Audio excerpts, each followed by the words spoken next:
यार अगर आप लोगों का मोबाइल फ़ोन बहुत ज़्यादा गर्म हो जाता है जब आप लोग उसको यूज़ कर रहे होते हैं तो आप लोग पीछे जब हाथ लगाते हैं तो आप लोगों का मोबाइल फ़ोन बहुत ज़्यादा गर्म हो जाता है। तो अगर आप लोगों के पास ये प्रॉब्लम आ रही है तो आप लोगों ने ये वाला सॉफ्टवेयर जो है ना अपने मोबाइल फ़ोन में डाउनलोड करना है। सॉफ्टवेयर डाउनलोड करने के लिए आप लोगों ने जो है ना प्ले स्टोर में आके लिखना है CPU मॉनिटर। आप लोग जैसे ये लिखेंगे तो आप लोगों के पास इस तरह के लोगो वाली एप्लीकेशन आएगी। आप लोगों ने ये वाला डाउनलोड करने के बाद सिंपल सा उसको ओपन करना है।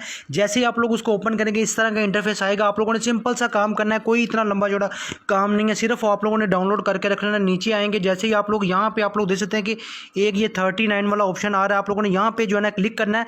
ये मेरे मोबाइल का टेम्परेचर बता रहा है कि 39 सेंटीमीटर जो है ना डिग्री टेम्परेचर है मेरे मोबाइल फ़ोन का। अब मैं जनाब इस पर क्लिक करता हूँ तो मेरे पास इस तरह का लोगो आ गया। इस तरह का लोगो आएगा आप लोगों के पास भी।